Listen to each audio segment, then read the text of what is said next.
pada pagi hari ini kita akan melanjutkan kajian ba'da subuh, walaupun masih dalam kondisi online. Semoga Allah Subhanahu wa taala memberikan kita keberkahan, wabil khusus ini bulan Ramadan. Amin. Mari kita buka pertemuan kita dengan bersama-sama membaca kalimah basmalah. Bismillahirrahmanirrahim. Insya Allah pagi ini kajian akan disampaikan oleh Ustadz Irwan Syah LC, melanjutkan kajian Sirah Nabawiyah. Tafadhol Ustadz, bisa dimulai. Bismillahirrahmanirrahim. Assalamualaikum warahmatullahi wabarakatuh. Waalaikumsalam warahmatullahi wabarakatuh. Alhamdulillahilladzi ja'ala ramadhana syahrus siyami wal qiyami wal qur'an. Alhamdulillahilladzi ahyana ba'da ma amatana wa ilayhi nusyur. Wassalatan wassalaman ala qudwatina Rasulillah nabiyina Muhammadin sallallahu alaihi wasallam wa ala alihi wa ashabihi wa man sara ala nahjihi wastanna bisunnati ila yaumil qiyamah. Wa ba'du. Faqad qala Allah ta'ala fi kitabihil karim, a'udzu billahi minasy syaithanir rajim. Ya ayyuhalladzina amanu taqullaha haqqa tuqatih wa la tamutunna illa wa antum muslimun. Ya ayyuhan nasu ittaqu rabbakum alladzi khalaqakum min nafsin wahidah wa khalaqa minha zawjaha wa bassa minhuma rijalan katsiran wa nisaa. واتقوا الله الذي تساءلون به والأرحام إن الله كان عليكم رقيبا. يا أيها الذين آمنوا اتقوا الله وقولوا قولا سديدا يصلح لكم أعمالكم ويغفر لكم ذنوبكم ومن يطع الله ورسوله فقد فاز فوزا عظيما. Segenap pengurus Masjid Al-Aqsa yang saya hormati, Komplek Permata Bintaro, semua jamaah yang telah bergabung bersama kita semua pagi hari ini di Majelis Taklim kajian Sirah. Apa kabar semuanya, Bapak Ibu, sehat? Alhamdulillah Ustaz. Semoga kiranya segala amal soleh kita dari hari pertama Ramadan sampai hari ini ke 16 ya, 16 ya, 16 diterima Allah Subhanahu wa taala. Dosa-dosa dan salah khilaf kita Allah ampunkan dan Allah maafkan serta Allah hapuskan sesuai dengan apa yang pernah Rasulullah SAW janjikan. Man shoma Ramadhana imanan wa ihtisaban ghufira lahu ma taqaddama.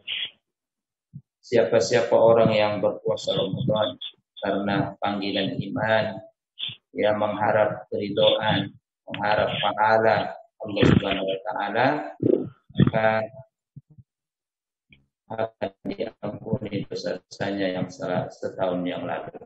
Maka qadama min dzambi. Dalam hadis lain redaksinya mangkoma. Tadi mansoma ini mangkoma. Berarti ada korelasi erat antara qiyam Ramadan, amaliyah Ramadan dengan puasa yang kita lakukan.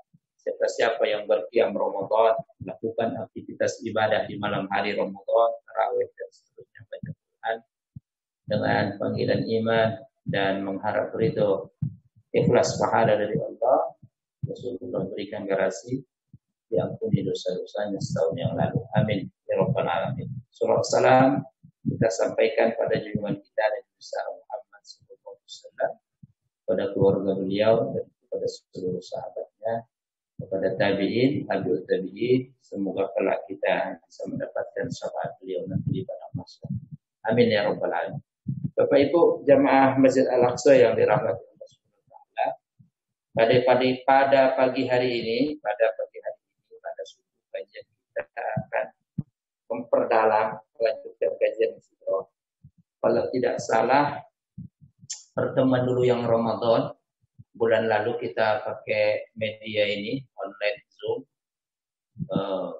adalah membahas tentang kejadian-kejadian besar ya. Kalau tidak salah peristiwa-peristiwa besar, kemenangan-kemenangan kaum muslimin di bulan Ramadan. Kalau tidak salah itu ya. Pada pagi hari ini saya akan membahas satu dari kemenangan itu dan kita perdana. Yaitu peristiwa terpenting dalam sejarah perjalanan perjuangan Rasulullah SAW bersama sahabatnya.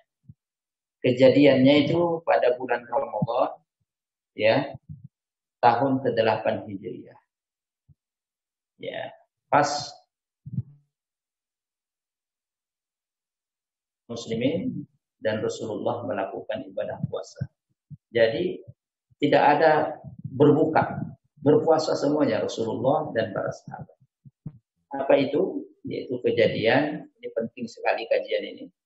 Fathu Makkah, Bapak Ibu. Fataha yaftahu fathan, pembukaan kota Makkah.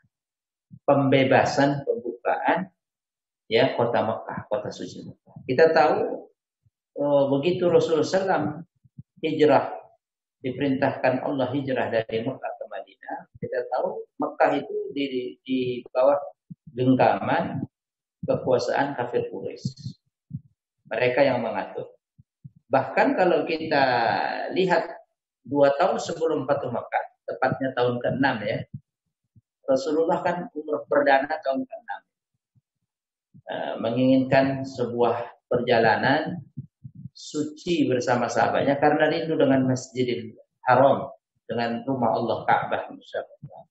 Akhirnya Rasul berangkat bersama para sahabat, ya, ambil miqat, labbaik Allahumma umratan di Zulhulaifah atau Masjid Bil Ali.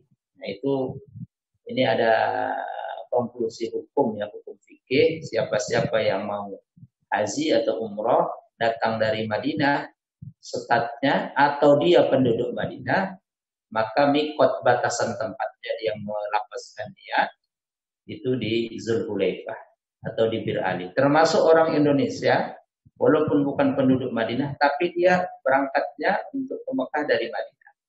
Namanya mikot makani, batasan tempat. Ya, ada mikot zamani, ada batasan waktu. Itu kalau haji dibatasi mulai bulan Syawal, Zulqa'dah dan Dzulhijjah. Ini masuk ke fikih. Ya, tidak apa-apa karena satu dengan yang lainnya saling terkoneksi ilmu dalam Islam. Singkat cerita, pada tahun ke-6 kita belum sampai tahun ke-8 ini ya, 2 tahun sebelumnya.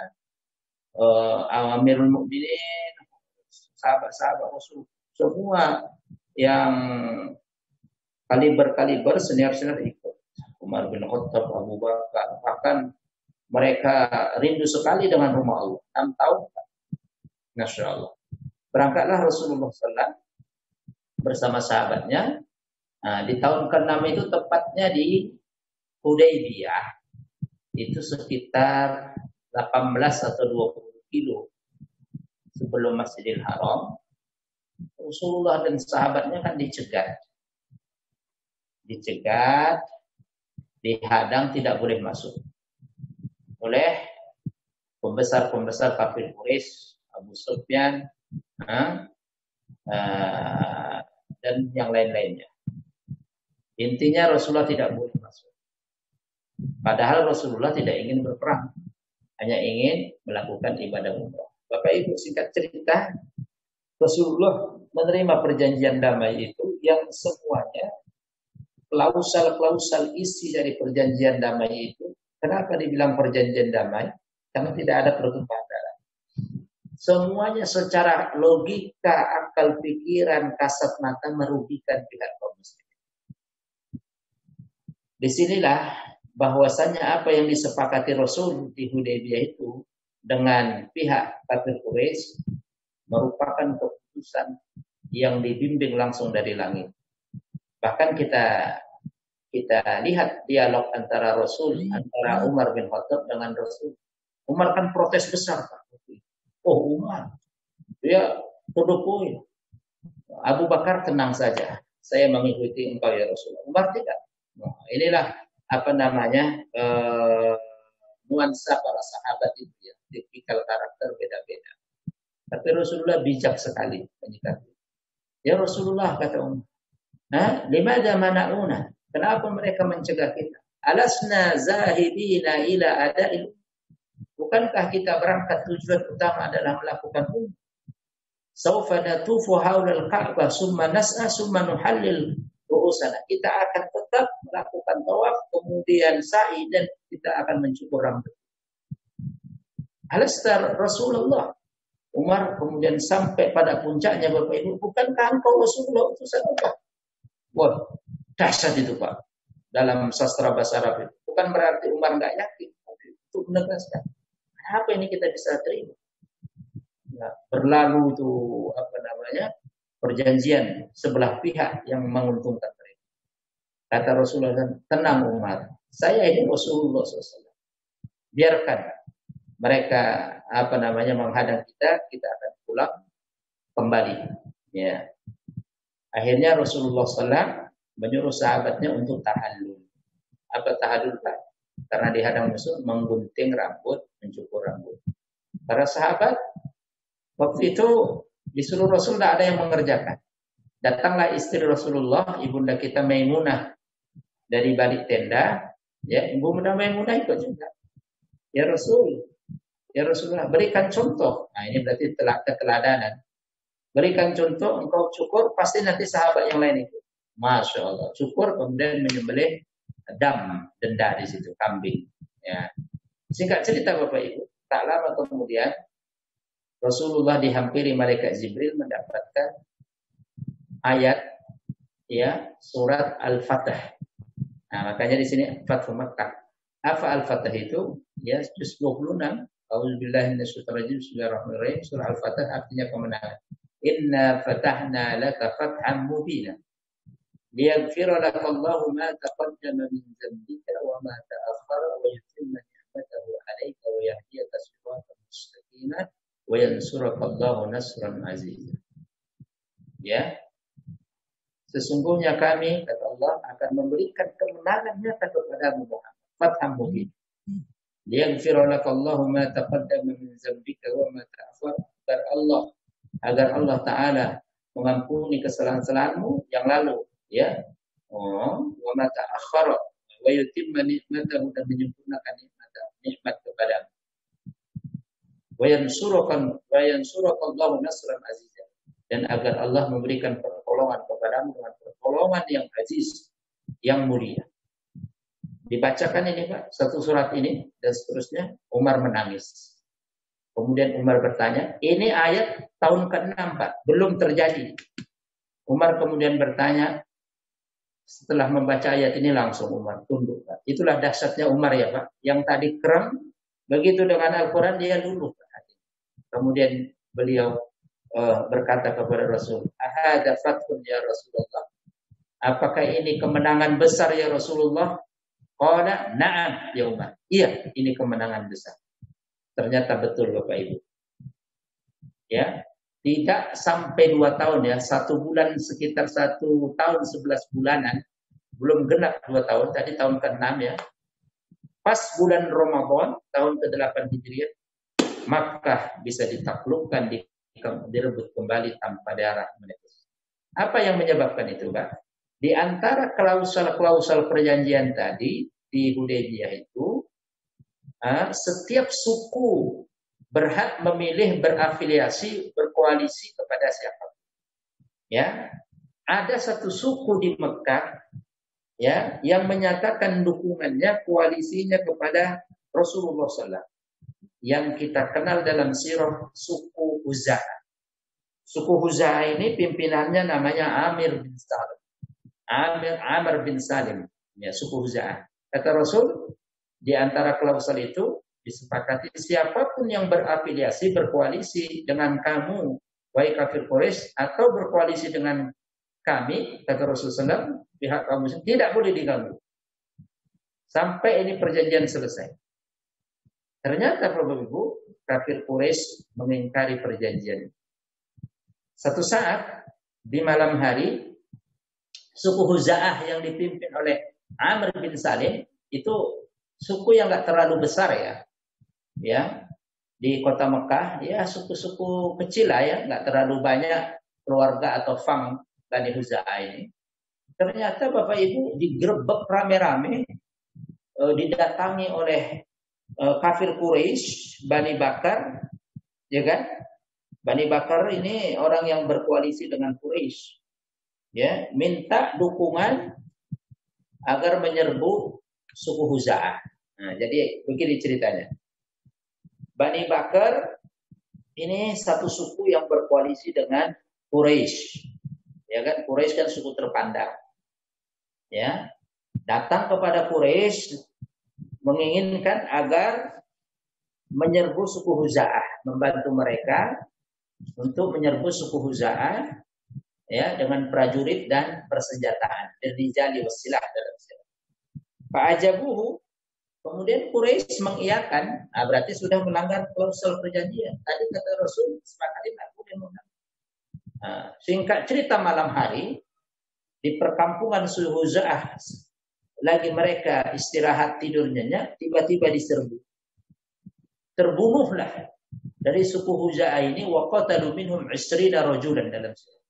Terbunuhlah atau dibunuh oleh Bani Bakar dan Quraisy dari suku Huza'ah 20 orang. Masya Allah. Korbannya luar biasa, 20 lumayan.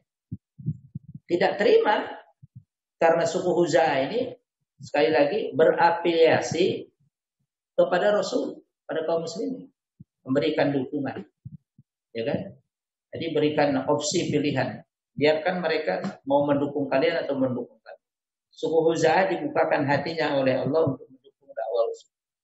Tetapi kemudian kafir Quraisy dan Bani Bakar bersekongkol berkoalisi untuk membunuh atau memerangi suku Huza'ah. Singkat cerita, Amr bin Salim kemudian berangkat dari Mekah ke Madinah melaporkan peristiwa itu. Ya, apa yang mereka alami. Rasulullah marah besar Rasulullah SAW. Berarti ini sebuah pelanggaran yang fatal. Mereka sudah merusak kesepakatan yang mereka tanda tangani, yang mereka yang mereka sepakati. Kata Rasul berdiri, langsung Rasulullah SAW berdiri. Dari duduk Rasulullah berdiri, menunjukkan betapa seriusnya Rasulullah SAW. Apa kata Rasulullah? La nusirtu illam ansur Bani Ka'ab. Saya tidak akan ditolong Allah kalau saya tidak menolong ini keturunan Bani Ka'ab. Keturunan Bani Ka'ab ini tadi suku Huza'ah. Mimma ansur minhu nafsi, sebagaimana saya membela diri saya. Waqal, seraya Rasulullah kemudian berkata, ini menunjukkan sebuah kegeraman Rasul di satu sisi, dan di satu sisi lain betapa Rasulullah itu membela orang yang membelanya. Rasul kemudian menunjuk ke awan di atas langit di Madinah. Inna hadas sahab, kata Rasul, sesungguhnya awan-awan di atas langit ini, ya kan, la yustahallanna bi nasri Bani Ka'ab, akan menjadi hujan kemenangan Bani Ka'ab atau suku Huza'ah tadi. Masya Allah. Ini Bapak Ibu yang melatar belakang itu. Selalu ada hikmah di balik semua peristiwa. Ya, di latar belakang ini tadi.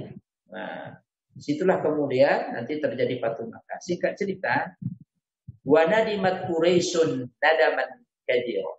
Suku Quraisy menyesal sekali atas apa yang mereka telah perbuat, bersekongkol dengan Bani Bakar, menyerang satu suku yang memberikan afiliasi dukungannya berkoalisi dengan Rasulullah SAW. Tengok Pak ya, Rasulullah itu sangat menepati janji, Rasulullah itu sangat loyal dengan orang yang membela mendukung. Kalau diganggu sedikit, Rasulullah SAW marah sekali. Sampai dalam posisi duduk, Rasulullah berdiri, kemudian mengungkapkan kata-kata yang luar biasa dalam bahasa Arab, bahasa yang sangat indah. Sungguh awan-awan di langit Madinah ini akan menjadi air hujan kemenangan suku Huza'ah atau Bani Ka'ab. Allah. Orang kafir Quraisy menyesal apa yang mereka lakukan atas tindakan mereka menyerang suku Huza'ah atau Bani Ka'ab. Singkat cerita Bapak Ibu, mereka mengutus pimpinan mereka namanya Abu Sufyan bin Harb. Abu Sufyan waktu itu menjadi pemimpin, pimpinan. Disinilah nanti kisah Abu Sufyan masuk Islam. Jadi Abu Sufyan masuk Islam itu termasuk akhir-akhir ya. Tahun ke-8 Hijriah, berarti 2 tahun sebelum wafatnya Rasulullah SAW. Abu Sufyan kemudian diutus untuk apa tujuannya? Melobi Rasulullah SAW, memohon maaf. Ya, taqaddama Abu Sufyan ila Rasulullah SAW. Abu Sufyan kemudian menghadap Rasulullah SAW, wa kallamahu, dan Abu Sufyan mencoba untuk berbicara langsung dengan Rasulullah SAW. Ya, falam yarudda alaihi syai'. Dalam sirah disebut Rasulullah SAW tidak sedikit pun menjawab tawaran atau ucapan Abu Sufyan. Ya, apa tujuan Abu Sufyan tadi diutus? Karena dia memohon maaf supaya diputihkanlah kesalahan itu. Rasulullah sudah tidak ada cerita. Rasulullah sudah berkata tadi ini awan akan menjadi kebenaran. Ya kan? Marah sekali. Oh, ini Pak posisi yang luar biasa ya. Rasul menunjukkan loyal beliau kepada suku yang membela Rasulullah. Nah, Abu Sufyan orang cerdas Pak. Memang dikenal orang yang lihai strategi Abu Sufyan. Begitu dia ingin langsung menembus Rasulullah berbicara, Rasul tidak menjawab, dia tidak putus asa Abu Sufyan. Melobi-lobi orang yang di sekitar ring pertama yang dekat dengan Rasul. Siapa itu? Abu Bakar, Umar bin Khattab. Ya, fazahaba ila Abi Bakrin fakallamahu. Datanglah Abu Sufyan ke Abu Bakar, kemudian mengutarakan tujuan niatnya agar apa yang dia maksudkan disampaikan kepada Rasul. Apa jawaban Abu Bakar? Abu Bakar menolak. Faqala Abu Bakar, ma'ana bifa'ilin. Ma'ana bifa'ilin. I cannot. Saya tidak bisa melakukan hal itu. Mohon maaf, saya tidak bisa. Abu Sufyan tidak putus asa. Berangkat atau mencari, menghampiri Amirul Mukminin yang nanti meneruskan Abu Bakar ya, Umar bin Khattab. Ya, Rasulullah masih hidup ya. Dia datang ke Umar bin Khattab mengutarakan tujuan dia datang. Summa ata Umar bin Khattab fakallamahu. Datang ke Umar bin Khattab, kemudian dia mengungkapkan tujuannya. Faqala lahu Umar menjawab, "A'ashfa'u lakum ila Rasulillah?" Apakah saya akan memberikan pertolongan syafaat akan tujuanmu ini di hadapan Rasulullah? Aku tidak sudi memberikan syafaat. Syafaat itu pertolongan. Ya. Bantuan. Wallahi law lam ajid illa zurrah la jahadtukum bi. Oh, Umar. Abu Sufyan jangan macam-macam kau main-mainnya. Sekiranya kamu melakukan kesalahan, ya kan? Sebesar di sini disebutkan zur itu sigarun namal, semut kecil. Sekiranya kau melakukan kesalahan seperti kecilnya seekor semut, dan jahatukum, aku akan berikan kalian pelajaran, akan tahu kalian. Oh, gemetar juga ini Abu Sufyan dengan perkataan Umar bin Khattab. Umar bin Khattab menolak. Sekiranya kau melakukan sekecil semut aja, akan kuhajar habis-habis loh, kata Umar. Kurang lebih begitulah kalau bahasa kita orang Sumatera. Akan tahu kau akibatnya. Abu Sufyan kemudian pulang ke Mekah, gagal misi beliau. Fantalaqa ala Abu Sufyan aidan ila Makkah qaiban lam ya'ti bi syai'. Abu Sufyan kemudian kembali ke Mekah tidak membawa hasil. Apa yang kemudian Bapak Ibu bagian selanjutnya sedikit lagi ya, yang dilakukan Rasul sudah menyiapkan pasukan. Diam-diam. Wa tazahaja Rasulullah SAW, Rasul kemudian menyiapkan pasukan yang tidak beliau lakukan seperti peperangan sebelumnya. Wa qad akhfa amrahu, beliau rahasiakan dulu rencana ini. Wa qala seraya Rasulullah berdoa, Allahumma khud ala absari Quraisy. Allahumma khud ala abaswari Quraisy. Ya Allah, tutup mata penglihatan pandangan orang-orang Quraisy. Jangan sampai ini ketahuan rencana saya. Tutup mata mereka ya Rasul. Tutup mata mereka ya Allah, kata doa Rasulullah. Fala yarawni illa baktah. Janganlah mereka melihat rencana kami kecuali sekejap. Sekejap, ujuk-ujuk. Berarti mendadak mereka kan terkejut, tidak ada persiapan. Allahumma khud ala absari Quraisyin fala yarawni illa baktah. Itu doanya. Allahumma khud ala absari Quraisyin fala yarawni illa baktah. Ya Allah, tutuplah penglihatan mata orang-orang kafir Quraisy di Mekah. Jangan mereka mengetahui rencana saya ini kecuali mendadak.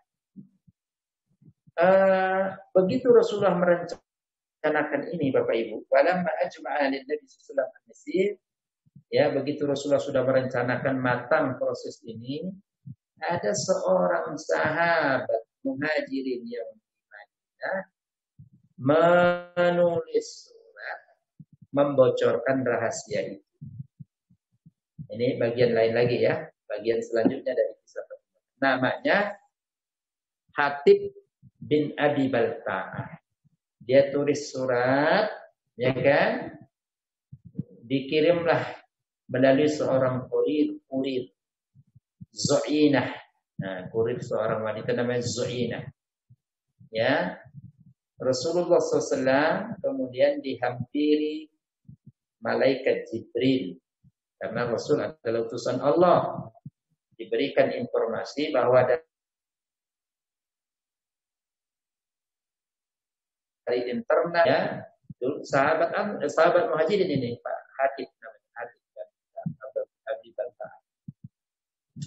Membocorkan rahasia negara lah kalau konteksnya kita ya. Tidak ada jiwa nasionalis, membela negara kalau kurang lebih. Rasul kemudian memanggil sahabat sekaligus ponakan beliau namanya Ali bin Abi Thalib, kemudian Miqdad, ya, kemudian Zubair bin Awwam, 3 sahabat. Panggil oleh Rasul. Sini. Ya, ta'al huna. Kemari kalian. Diperintahkan oleh Rasul, intoniku ila raudati kha. Kalian bertiga intoniku, bergegas cepat berangkat ke arah Mekah. Nanti ada perkebunan kurma, ya, antara Madinah dan Mekah di tengah perjalanan. Pas posisinya di tengah lah kalau kita dari Madinah ya. Berarti kalau kita Madinah Mekah itu hampir 500 kilo ya. 400-an 500 kilo kurang lebih lah ya. Itu 200 kiloan lah, lebih dikit. Nah, kata Rasul, nah di situ ada satu kebun kurma. Ya, kalau sekarang kayak rest area gitulah atau Mekah dari Madinah. Ya kan? Kita pastikan berhenti sekali itu kalau naik bis. Ada seorang kurir wanita ambil surat dia itu. Jangan sampai surat itu sampai ke Mekah. Berangkatlah Ali dengan 2 sahabat lainnya, siapa tadi? Zubair dan Miqdad, dengan mengendarai acuan mereka yang mereka tunggangi.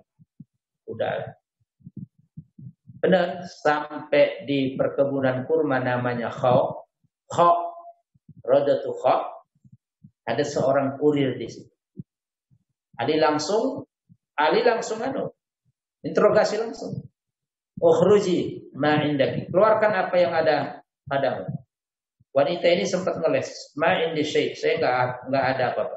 Engkau keluarkan atau kau tahu akibat? Mau dikeluarkan. Ternyata ada sepucuk surat. Nah, surat ini tadi yang ditulis oleh sahabat Hatib bin Abi Balta'ah. Sampai di Madinah, surat itu diberikan oleh Ali bersama Zubair dan Miqdad kepada Rasul. Dibaca, surat itu dibaca. Fa'iza fihi min Abi Balta'ah ila unasi Quraisy bi Makkah. Di surat itu tertulis from dari Hatib bin Abi Balta'ah kepada para pembesar kafir Quraisy di kota Makkah. Ya, mengabarkan agar Hatib bin Abi Balta'ah memohon kepada para pembesar Quraisy untuk melindungi beberapa kerabatnya Hatib yang nggak hijrah ke Madinah.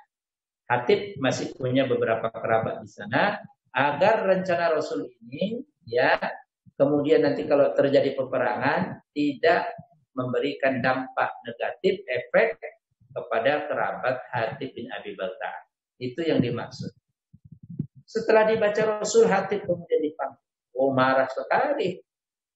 Marah sekali Rasulullah dan para sahabat, terutama Umar bin Khattab. Oh, ini rahasia negara kalau sekarang. Arsip negara yang tidak boleh dibocorkan, rencana strategis. Dipanggil oleh Rasul Hatib. Tanya Hatib, Mahaza, apa ini? Oh, kok janjian ini? Limaza kata hadza? Kenapa? Why? You're writing this. Kenapa mau tulis ini? Nah, apa tujuanmu? Sudah saya singgung tadi di depan. Ya Rasulullah, kata Hatib, maka katabtu hadza irtidadan an dini. Aku tidak menulis ini supaya saya murtad dari Islam, bukan. Ta'lam kau ketahui, ya kan? Anna li qarabah di Makkah. Bahwa saya masih punya keluarga, orang-orang dekat di Makkah. Wa anna li fi Makkati ahdun. Dulu saya juga punya hubungan baik bisnis dengan orang-orang kafir Quraisy. Saya menulis ini bukan bermaksud untuk mengkhianatimu, mengkhianati Allah dan mengkhianati Rasul. Bukan. Tidak lain dan tak bukan hanya untuk melindungi keluarga saya jika nanti terjadi hura-hura ya antara kita dengan mereka. Rasulullah SAW mendengarkan itu dengan baik. Di samping Rasul ada Umar bin Khattab. Secara ringkas Umar bin Khattab minta izin li ya Rasulullah, ya izinkan saya ya Rasulullah an adrib unuqa hadzal munafiq. Langsung Umar bilang, ya Rasul izinkan saya untuk menebas ini leher orang munafik. Apa kata Rasulullah? Shadaqah Hatib, dia jujur, benar. Ya. Kemudian seketika Allah kemudian turunkan surat Al-Mumtahanah ayat 1, juz 26 Al-Mumtahanah. Ya ayyuhallazina amanu la tattakhidu aduwi wa aduwakum awliya. Ya. Kata Rasulullah, mengapa melarang Umar untuk menebas leher Hatib? Ada satu keistimewaan Hatib ini, Pak. Jadi dalam posisi ini kita bisa ambil pelajaran Rasulullah SAW adalah orang yang punya sifat objektif. Begitu Umar memohon kepada Rasul untuk menebas ini leher Hatib, sahabat Hatib, Rasulullah tolak. Jangan Umar. Alaysa qad syahida Badr. Tengok Pak. Jadi Rasulullah memberikan apresiasi orang yang mempunyai prestasi. Salah ada prestasi. Kadang-kadang kan kita tidak Bapak dalam hidup ini. Orang baik kebaikannya banyak 100. Begitu ada kesalahan sedikit, lupa itu kebaikan. Rasulullah tidak. Begitu sahabat Umar tadi, ini pelajaran penting. Bagaimana Rasul itu orang yang proporsional. Umar kan sudah marah, ya Rasul izinkan saya untuk menebas leher orang munafik. Sampai dibilang orang munafik. La ya Umar, kata Rasul, jangan. Innahu qad syahida Badr. Allah. Sungguh ini sahabat Hatib pada tahun kedua Hijriah, 6 tahun yang lalu ikut dalam pertempuran Badar. Wa ma yudrika la'alla Allah qad man syahida Badran. Kamu tidak tahu bahwasanya Allah telah mengampuni, memberikan kemuliaan posisi orang yang ikut perang Badar. Ada kesimpulan pelajaran. Ya, Rasulullah memberikan sesuatu itu profesional sesuai dengan apa? Sesuai dengan kenyataan fakta ya. Ini orang sahabat lain, ada kekeliruan ya kekeliruan, tapi kebaikannya enggak ditinggalkan terus.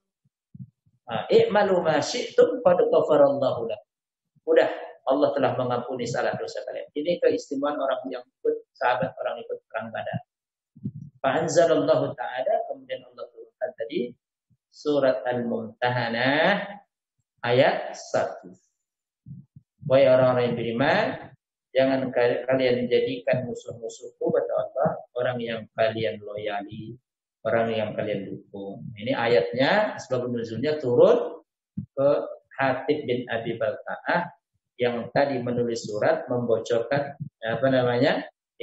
ingin membocorkan rencana rahasia Rasul. Tapi keburu ketangkap kurirnya tadi. Bapak Ibu yang dirahmati Allah Ta'ala, ada kesimpulan yang terakhir bahwa loyal kita ini penting dalam Islam. Mengapa posisi umat Islam kita mayoritas kita di Indonesia ini yang kita saya pikir ya al-wala' wal bara' kita belum mendasar sekali. Kadang orang nggak ngaji tentang wala' wal bara'. Makanya pelajaran dalam bab akidah tauhid waktu kita kuliah nyantri dulu itu ada satu bab aqidatul wala' wal bara', akidah loyal.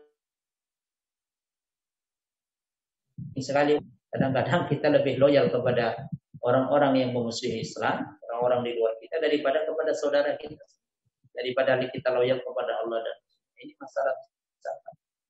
Maka Bapak Ibu jangan heran kalau ada seorang ustadz, ulama atau kiai tentu dia kemudian cara pikirnya, cara keberpihakannya kok jauh. Lebih baik Bapak Ibu orang-orang biasa ya karena loyalnya dia nggak diberikan kepada Allah. Makanya Allah mewanti-wanti kan dari Hatib bin Abi Balta'ah tadi kisahnya. Singkat cerita Bapak Ibu, bagian terakhir Rasulullah kemudian tetap melanjutkan rencana beliau. Dikumpulkanlah para sahabat, berapa jumlahnya? 10.000. Masya Allah, dahsyat. Dibagi peloton. 10.000. Suku-suku semua di Madinah disiapkan semua, Bani Gifar, semuanya suku-suku kecil itu. Orang kafir Quraisy kemudian melakukan manuver yang kedua. Tadi manuver pertama mengutus Abu Sufyan. Manuver yang kedua mengutus Abu Sufyan lagi bersama 2 orang temannya Abu Sufyan. Ya. Hakim bin Hizam, di sini disebut namanya Hakim bin Hizam. Ya, satu lagi Badil bin Warqa. Badil bin Warqa dan Hakim bin Hizam inilah yang mendampingi Abu Sufyan. Cuma tujuannya bukan memohon maaf, mencari berita mata-mata. Karena mereka sudah yakin di Mekah bahwa kegagalan lobi-lobi Abu Sufyan, mereka prediksi Rasulullah SAW, Muhammad SAW pasti akan berangkat ke Mekah. Karena apa? Bisa babi fasali Abu Sufyan, karena kegagalan Abu Sufyan pertama kali melobi Rasulullah. Mereka kemudian mencari sumber berita.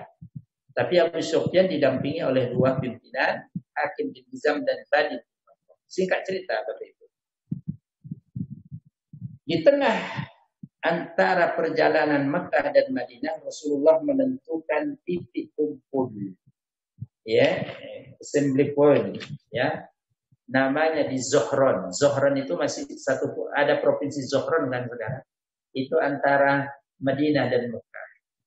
Rasulullah tentukan di sini kita kumpul. Siapapun kalian yang berangkat dari Madinah, peleton, ya, batalion kumpulnya nanti di sini. Sampailah di Zohron, Rasulullah kemudian buat api unggun besar. Bayangkan di tengah padang pasir, siapkan ya kayu-kayu mungkin ada ala kadarnya, pokoknya api nampak dari kejauhan. Singkat cerita, Abu Sufyan cari-cari informasi, ya, namanya menginteli orang informasi. Begitu melihat cahaya tadi dari kejauhan nampak, ini strategi Rasul yang memancing musuh. Ya, Abu Sufyan mendekat ke area dekat Zohron. Fa'alimahur Rasulullah. Para penjaga yang hirosah, yang ronda malam, di antaranya paman Nabi namanya Abbas, mengetahui Abu Sufyan. Dipegang Abu Sufyan, kecekel. Esoknya dibawa menghampiri Rasulullah SAW. Dibawa menghadap Abu Sufyan, datang lagi. Tapi tujuan yang ini dia cari informasi mata-mata. Waduh, pegang. Di sinilah Abu Sufyan kemudian masuk Islam. Rasulullah SAW dalam sirah kemudian mengatakan, alam ya'tika waqtun an tashhada an la ilaha illallah. Abu Sufyan, belumkah juga tiba saatnya engkau bersaksi bahwa tidak ada Tuhan selain Allah? Enggak masuk Islam juga kau, tambah memata-matai kami. Apa jawaban Abu Sufyan? Jawaban Abu Sufyan juga, beliau sastrawan juga. Ya, in kana fihi ilahaini, jika saya meyakini ada dua Tuhan, ya, di dunia ini, la ya'ti ilahun wahid yu'inuni fi hadhihi. Sungguh, jika ada dua Tuhan yang saya yakini, Tuhan yang satu itu akan datang sekarang menghampiriku, membela aku di hadapan. Bapak paham ya, jamaah sekalian? Apa maknanya? Abu Sufyan yakin hanya ada satu Tuhan, yaitu Allah Subhanahu wa taala yang menciptakan langit dan bumi. Dan inilah yang kemudian diabadikan banyak dalam banyak surat. Wala in sa'altahu man khalaqas samawati wal ardh la yaqulunna Allah. Dalam ayat lain, wala yaqulunna khalaqahunna al-azizul alim. Jika orang-orang kafir Quraisy Mekah itu ditanya siapa yang menciptakan langit bumi ini, yang mengatur menurunkan air hujan, memasukkan malam ke siang, siang ke malam dan seterusnya. Orang kafir Quraisy dulu yakin Allah Subhanahu wa taala yang menciptakan ini. Itulah yang kita sebut dalam tauhid namanya tauhid rububiyah. Mengimani akan keberadaan Allah yang mengatur perjalanan alam semesta ini. Siang, malam, hujan dan seterusnya, langit. Tetapi dalam tataran tauhid uluhiyah, tauhid ibadah, mereka salah karena menyembah patung para anak. Jadi orang kafir Quraisy itu yakin adanya Tuhan, adanya Allah, yaitu Allah yang menciptakan langit bumi. Tetapi Abu Sufyan begitu ditanya oleh Rasul tadi, jawabannya dasar. Kalau ada dua Tuhan yang saya yakini, maka satu Tuhan itu akan membela saya. Berarti apa kesimpulannya? Abu Sufyan yakin hanya ada satu. Baru poin yang kedua diinterogasi oleh Rasul. Alam ya'tika waqtun an tashhada ya Rasulullah. Tiba juga waktunya engkau bersyahadat saya ini adalah utusan Allah. Wah, ini tahun ke-8 Hijriah, Pak, bulan Ramadan. Apa jawaban Abu Sufyan? Amma hadza fa inna fi qalbi syai'. Untuk poin yang kedua ini, Muhammad, saya bersaksi bahwa engkau Rasulullah, saya masih ragu di dalam hati saya. Oh, ada Umar bin Khattab di samping Rasulullah sallallahu alaihi wasallam. Ya Rasulullah, izinkan saya untuk menebas ini leher orang. Langsung Abu Sufyan bersyahadat, asyhadu an la ilaha illallah wa asyhadu annaka rasulullah. Selamat. Tengok Pak, Abu Sufyan. Nah, ini ada Pak, ada ilmu juga. Begitu orang syahadat, apapun latar belakangnya dia, mau kepepet, mau tidak ada dalam hati, kita nggak tahu, kita hukum bizahir. Nahnu nahkumu bizawahir. Kita itu menghukumi, menilai orang dengan yang zahir, yang tampak. Wallahu yatawalla sarair. Allah yang mengurusi yang enggak nampak, yang batin. Makanya tidak boleh dibunuh. Orang begitu syahadat tidak boleh dibunuh. Ya, terjaga kehormatan darahnya. Udah. Selamat Abu Sufyan masuk Islam. Walaupun dalam tanda kutip dalam keadaan emergensi. Singkat cerita, kita tahu bagian terakhir Abu Sufyan ini orang yang suka disanjung. Kenapa Pak? Karena dia big boss, pimpinan. Abbas, paman Nabi tadi yang memberikan informasi. Ya, innahu rajulun yuhibbul fakhr. Ya Rasul, Abu Sufyan ini termasuk sosok orang yang suka digunggung, disanjung-sanjung, dibesarkan. Ya, sesuai dengan posisinya. A'tihi ma yaftakhiru bihi. A'tihi syai'an, berikan dia sesuatu yang bisa menjadi bangga diri. Wah, strategi Rasul Pak. Tengok Rasul banyak ilmu sekali, banyak hikmah sekali dari cerita Fatu Makkah ini. Rasulullah memposisikan Abu Sufyan persis seperti dia sebelum masuk Islam. Tidak diponcei, tidak dipropoi, tidak kemudian di bahasa kita non-job dan seterusnya. Tidak, tetap dijadikan pimpinan. Abu Sufyan disitulah kemudian strategi Rasul, nanti orang kafir Quraisy banyak masuk Islam. Apa kata Rasulullah? Izhab anta ila Makkah. qabla an asil ma ashabi. Berangkat kau segera ke Mekah sebelum saya bersama sahabat saya sampai. Kau tahu ini pasukan begini banyak. Ya. Wa qul lahum, katakan kepada pendudukmu, man dakhala baiti amin. Man dakhala dar Abu Sufyan aminan, wa man dakhala Masjidil Haram aminan, wa man dakhala baitahu summa aghlaqa babahu fa huwa amin. Siapa yang masuk Masjidil Haram, kasih tahu informasi, ya aman darah. Siapa yang masuk rumahnya masing-masing ditutup pintunya tidak menghadap kami, aman. Harta darahnya semuanya, jiwanya. Siapa yang masuk rumah Abu Sufyan juga aman. Masya Allah. Apa kesimpulannya Bapak Ibu? Rumah Abu Sufyan disetarakan percis mendapatkan memberikan naungan perlindungan seperti Baitul Haram dan rumah-rumah penduduk yang lainnya ketika mereka tidak keluar dari rumah. Masya Allah. Dibuat banget. Dan singkat cerita terakhir kisahnya, Abu Sufyan Abbas disuruh oleh Rasul untuk menahan Abu Sufyan. Ini namanya shock terapi, Pak. Supaya orang mentalnya dijatuhkan dulu untuk kebaikan. Setiap peleton lewat di depan Abbas dan Abu Sufyan. Setiap pasukan. Setiap lewat Abu Sufyan tanya kepada Abbas, siapa itu? Oh, itu Bani Gifar, Bani Aslam. Saya tidak ada urusan dengan mereka. Sampailah tiba giliran Rasulullah di tengah-tengah sahabat senior-senior. Siapa itu? Itu di tengah-tengah tadi Rasulullah SAW. Oh, luar biasa. Kata Abu Sufyan, tidak mungkin bisa kaumku, umatku, penduduk Mekah, kafir Quraisy mengalahkan ini. 10.000, Pak.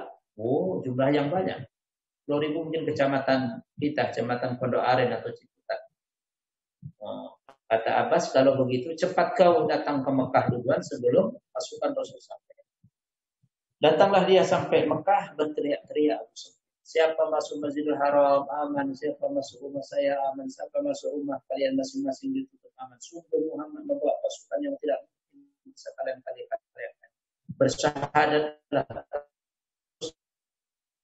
Sampai istri Abu Sufyan bernama Hindun bin Harb atau Hindun, ya, kaget terkejut. Ini Pak, kamu tadi berangkat dengan Adil bin Warqah dan Hakim bin Hizam untuk mencari informasi, ini kok begini, apa yang masalah? Saya sudah masuk Islam bersyahadat. Wow.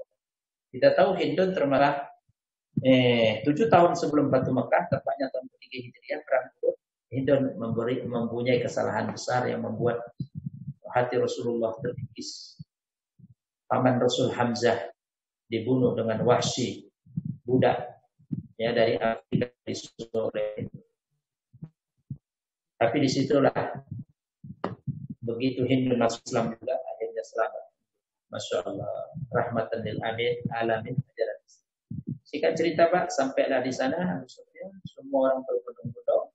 Rasulullah masuk, tidak ada pertempuran sedikit pun kecuali pasukan seorang sahabat, ya, Zubair, ya, bersama sahabatnya dari sebelah arah yang lain masuk dari dataran tinggi Mekah yang dihadang. Ya, karena dihadang dari kejauhan Rasulullah melihat kilapan-kilapan pedang. Sesungguhnya saya tidak menghendaki itu, tapi bagaimana apa yang sudah terjadi Allah takdirkan terjadi karena mereka menghadang pasukan Rasulullah SAW bagian peleton yang lain. Terjadilah, tapi tidak ada kurban dari kaum muslimin, ya, dari kafir Quraisy sedikit. Singkat cerita, situlah kaum muslimin kemudian bersama Rasulullah SAW bisa menaklukkan Ka'bah, dan disitulah kemudian patung terbesar di sekitar Ka'bah, patung Uzza, ya, patung Latta bukan Uzza, Latta atau Uzza, dihancurkan oleh Khalid bin Walid. Berarti selama 8 tahun Ka'bah itu masih terkontaminasi dengan beberapa berhala banyak. Begitu Fatu Makkah dibersihkan semuanya. Allahu Akbar. Bilal bin Rabah mengumandangkan azan. Masya Allah. Orang kafir Quraisy tercengang melihat posisi Bilal bin Rabah yang dulu, ya, Sumayyah, ya, bekas budaknya Sumayyah dimerdekakan Abu Bakar. Dia menjadi mulia. bukan lagi budak tapi terhormat, orang yang sangat dekat dengan Rasulullah SAW. Turunlah ayat firman Allah waktu itu, "Idza jaa nasrullahi wal fath wa ra'aitan nasa yadkhuluna fi dinillahi afwaja fasabbih bihamdi rabbika wastaghfir innahu kana tawwab." Surat An-Nasr. Jika pertolongan Allah dan kemenangan telah tiba, engkau lihat manusia masuk kepada agama Allah Islam berbondong-bondong, maka sucikanlah Allah. Fasabbih, tasbihlah, bersucikanlah, ya sabbih bihamdi rabbika, sucikan Allah dengan innahu kana tawwaba wastaghfirhu, dan mohon ampun kepada Allah. Innahu kana tawwaba, sesungguhnya Allah Maha penerima taubat. Dahsyatlah, dengan kemenangan ini tidak menjadikan Rasulullah kaum muslimin busung dada, sombong, tetapi tambah banyak memuji nama Allah Subhanahu wa taala sebagai bentuk syukur mereka kepada Allah Subhanahu wa taala. Wallahu a'lam bishawab. Nanti kita lanjutkan lagi. Beberapa hikmahnya sudah saya singgung langsung tadi ya. Ya, di antaranya Rasul menempatkan orang itu sesuai proporsional. Abu Sufyan itu ibaratkan emas ketika jahiliyah, begitu masuk Islam tetap emas. Dalam hadis, yarukum fil jahiliyah, yarukum fil Islam. Orang yang terbaik di zaman jahiliyah, dia akan terbaik juga ketika mendapat hidayah. Ya Rasulullah, Abu Sufyan ada salah, dia punya kelebihan, Rasulullah manfaatkan kelebihan dia. Tidak kemungkinan kesalahan Abu Sufyan menutup keutamaan Abu Sufyan yang lain. Dahsyat ya? Dahsyat sekali strategi Rasulullah. Dahsyat semua tadi pelajaran-pelajaran yang sudah saya singgung, termasuk Hatib bin Abi Balta'ah tadi. Sahabat Muhajirin yang ikut Rasul hijrah, kemudian menulis surat, tapi suratnya belum sampai ke Mekah. Rasulullah kasih profesional. Hatib ada kesalahannya, membocorkan. Sampai kemudian turun ayat surat Al-Mumtahanah ayat 1, tetapi Hatib punya kelebihan, punya saving prestasi. Apa itu? Dia pernah ikut perang Badar. Karenanya orang yang perang Badar ikut bersama Rasul, dijamin kesalahannya, ya, diampuni Allah dan dimasukkan surga. Ketika Umar mau minta izin supaya ditebas lehernya, tidak, kata Rasul. Dia tidak tahu bahwa Allah sudah maafkan dia karena dia sudah ikut perang Badar. Dahsyat sekali. Ini kadang-kadang perlu kita Bapak Ibu garis bawahi. Kadang-kadang orang banyak melakukan kebaikan, kemudian ada kesalahan sedikit, janganlah kemudian kesalahan sedikit itu kemudian melupakan kebaikan-kebaikan. Kadang-kadang di antara para dai, para syekh, ustaz, dan seluruhnya pengarang-pengarang, ulama, ya kan, karena manusia tidak ada yang sempurna, tergelincir. Tetapi kesalahan yang sedikit, jangan kemudian kita melupakan kebaikan-kebaikan kontribusi dia yang banyak. Berarti kita tidak proporsional. Terima kasih Pak Ridwan, jamaah saya serahkan ke Anda. Wallahu a'lam. Baik Ustadz Irwansyah, jazakallahu khairan. Bapak Ibu jamaah, jika ada yang mau mungkin bertanya atau menambahkan, tafadhol, bisa melalui chat atau bisa langsung. Silakan. Dan ini masih episode pertama Pak Ridwan ya, karena hampir 6 halaman ya, pakai bahasa Arab jadi panjang.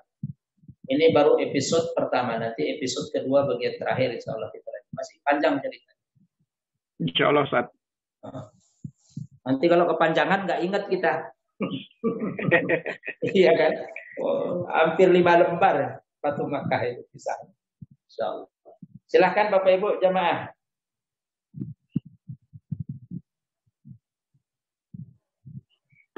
Mungkin ini Ustadz, Ana bertanya Ustadz, jadi kalau kita melihat memang untuk menggetarkan musuh-musuh Allah itu kan sepertinya perlu istilahnya memperlihatkan kekuatan.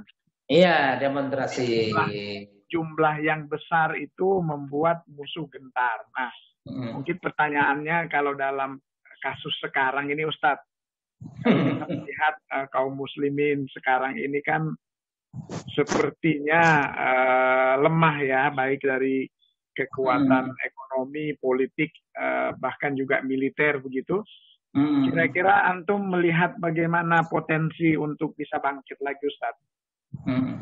Ya. Terima kasih Pak Ridwan, Bapak Ibu, pertanyaan sangat luar biasa kondisi kita ya. Memang apa yang diprediksi Rasulullah SAW sudah kita alami menurut hemat saya. Ya kan?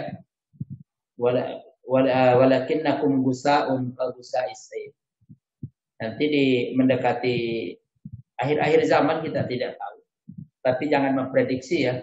15 Ramadan kemarin ada dukhon dan seterusnya. Nggak boleh juga kita pesimis. Ya, saya termasuk yang tidak sepandangan dengan itu. Boleh saya berbeda dalam hal itu ya. Dukhon, apa mau kiamat. Kiamat dari dulu kita nggak tahu. Sedikit ini tentang kiamat. Nggak ada yang tahu, baru tanda-tanda saja kan. Tanda-tanda. Sejak kecil saya di kampung itu, di warung-warung itu Pak Ridwan, Bapak cerita kiamat 5 tahun lagi, 10 tahun. Sampai sekarang belum kiamat ya. Itu masalahnya. Nah, nanti jumlah kita itu besar kata Rasul, banyak mayoritas. Tetapi kalian seperti buih di tengah lautan. Kalian akan disantap dari seluruh penjuru arah, diserbu. Seperti makanan di atas meja hitam. Ini hadis sahih. Apa yang menyebabkan itu? Para sahabat bertanya. Kenapa ya Rasul? Alasna bikasir? Iya. Bukankah kami banyak? Umatmu nanti dia iya. Walakinnakum gusa'un kagusa'is sayl. Tetapi kamu tidak punya punya komitmen ya, kualitas ya, kuantitas oke, kualitasnya seperti buih di tengah lautan. Ya, para sahabat bertanya, "Limadza ya Rasul? Kenapa demikian?" Ada dua Pak Ridwan jawabannya. La yaktifunallahu fi qulubikum, sungguh Allah sudah berikan satu penyakit di dalam hati kalian, al-wahan. Ini semua itu wahan, Pak. Dahsyat ya prediksi Rasul. Wahan, bukan dukhon, wahan. Apa itu wahan? Wa ma wahan ya Rasulullah? Hubbud dunya wa karahiyatul maut. Cinta dunia yang berlebihan. Dunia bukan ditaruh di tangan tetapi di hati. Semua kan gara-gara dunia semua, uang dan seterusnya, jabatan, dan kalian takut mati. Itu yang menyebabkan kita posisinya lemah. Lemah. Tidak ada loyal Pak kepada Islam, kepada Allah dan Rasul gara-gara uang. Nggak ada loyal kepada umatnya. Nggak. Makanya akidah wala wal barok tadi Pak Ridwan. Ketika Hatib tadi menulis surat itu kan turun surat Al-Mumtahanah tadi. Dia tulis surat rahasia tadi, padahal dia maksudnya baik. Cuma kan nanti orang kafir Quraisy mengetahui rencana Rasul. Ya kan? Akhirnya turun tadi, wahai orang yang beriman, jangan jadikan musuhku dan musuh kalian orang-orang yang kalian cintai. Balak kita enggak ada. Posisi kita lemah. Makanya ditambah lagi sekularisasi 350 tahun penjajahan kita. Waduh, dahsyat. Mungkin kalau saya ceramah di BUMN kayak ini materinya Pak Wala wal Barok. Ustaz Irwan, udah. Ini radikal ini. Mungkin kalau di BUMN saya di BUMN departemen gitu. Wah, kita ya. Nah, asal jangan ada aja kesimpulan dari Jamaah Al-Aqsa. Kalau ada berarti tidak lulus. Belum lulus ngaji di masjid itu kan. Nah, itu jadi ada wahan. Ada wahan. Penyakit wahan itu. Waw, ha, nun, wahnun. Ada 3 huruf. Ya, tengok digadaikan kepentingan umat rakyat nasional hanya untuk uang. Gimana lah letak dalam logika itu tadi semua wahan dan takut mati. Ya, posisi kita memang lemah dan disinilah Bapak Ibu pentingnya dakwah menyadarkan umat akan keterpurukan. Yang kedua itu kita belum sampai pada tahapan kita mubarozah perang tanding, lemah sekali. Ekonomi, mengembangkan orang-orang yang ahli di bidang ekonomi, entrepreneur, pengusaha muda, menyaingi mereka. Melahirkan politikus yang tercelup dengan nilai-nilai sibghah Al-Quran, politikus yang andal seperti Ja'far bin Abi Thalib, ya kan? Ja'far bin Abi Thalib, seperti sahabat-sahabat yang lain. Ja'far politikus andal Pak.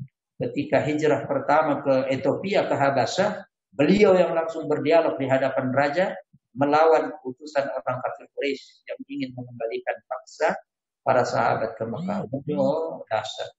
Ya, semuanya lah melahirkan generasi-generasi yang yang kafah, generasi yang cinta iman dan Islam, bukan generasi yang sekuler.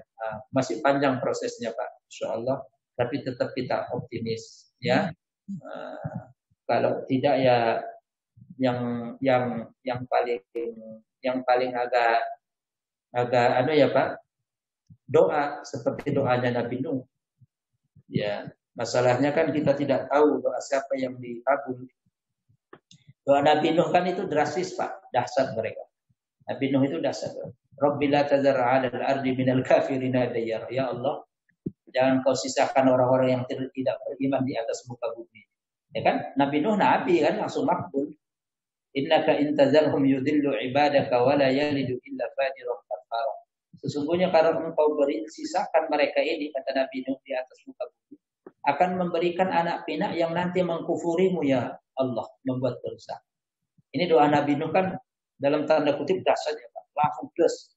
Tapi kita gabungkan doa Nabi Muhammad ketika di Taif. Kalau kita belajar sirah, Allahumma hdih qaumi fa innahum la ya'lamun.